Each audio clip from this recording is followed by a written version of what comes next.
नमस्कार मित्रांनो. स्वागत करतो आपल्या एक नवीन ब्लॉग मध्ये.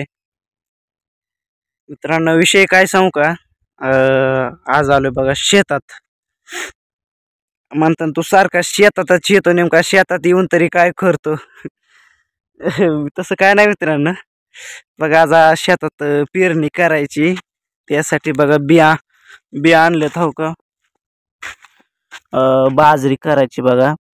इथं असे बी तर छत्री आणली आणि पुढे तिकडं आहे मम्मी पप्पा गेले बघा, पुढं काहीतरी कुठंतरी गेले तर म्हणलं तुम्हाला ब्लॉग मध्ये दाखवा. जरा पेरणी चालू असताना तुम्हाला ब्लॉग मध्ये दाखवतो, तर व्हिडिओ पूर्ण बघा. आणि हे बघा तिकडं आपली गाडी लावली बघा. ग्लॅमर स्प्लेंडर नाही आणली, स्प्लेंडर भावाने नेली आणि पुन्हा भावापासून महागारी आणली. कारण की एक रात्रीच काल रात्री एवढा पाऊस झाला मित्रांनो, मुसळधार पाऊस झाला.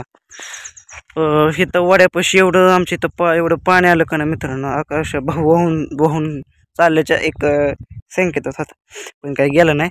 त्याला म्हणलं गाडी तिकडंच लावू आणि कोणाचं टमटम किंवा टेम्पो आलं तर टेम्पोत ये निघून. पण तो आला, तिथं गाडी लावली, पण गाडी भरपूर भिजली होती. मग तिथं गॅरेजवरती त्यांनी काहीतरी खोललं आणि ते आला हो का. तुम्हाला बॅक कॅमेरा दाखवतो ट्रॅक्टर आलेला. तर व्हिडिओ हा कंटिन्यू करा, व्हिडिओ आवडल्यास लाईक करा, व्हिडिओ पुढे शेअर करा आणि चॅनल सबस्क्राईब करायला विसरू नका. चला तर मित्रांनो, आजचा रानातला दुसरा दिवस आहे बघा पेरायला. तो काल ट्रॅक्टर आलता, पण ती बाजरीची चाकी नव्हती, त्यामुळे जरा एक लेट उशीर ते झाला जरा. मग काय पेरलंच नाही. चला तर इथं बॅक साईडला ट्रॅक्टर आला बघा, त्या साईडला ते ट्रॅक्टरने पेरून घ्यायचं. सकाळीच कॉल केलता. अशी माणसं शब्दाला शब्द देतात, कायमस्वरूपी त्यांना बोलतोच आपण. आता ट्रॅक्टर आलाय तर तुम्हाला बॅक कॅमेरा दाखवतो ट्रॅक्टर. तर मित्रांनो, अशा प्रकारे इथं आपला ट्रॅक्टर आलाय बघा रानात पेरायला. शेत आता बाजरी पेरायची, अशा प्रकारे ट्रॅक्टर आलाय. तर दाखवतो ब्लॉग मध्ये. ह्या ट्रॅक्टरने पेरायचं म्हणजे ह्या वरची साईड पण पेरायची आणि ही आपली पट्टी पण पेरायची. बघा ट्रॅक्टर आलाय आता आणि बी काढले.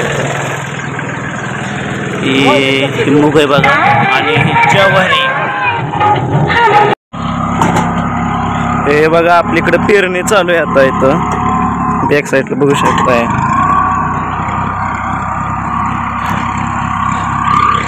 मी जातो पुढे. मी ते बघ येतो की मग मी एखाद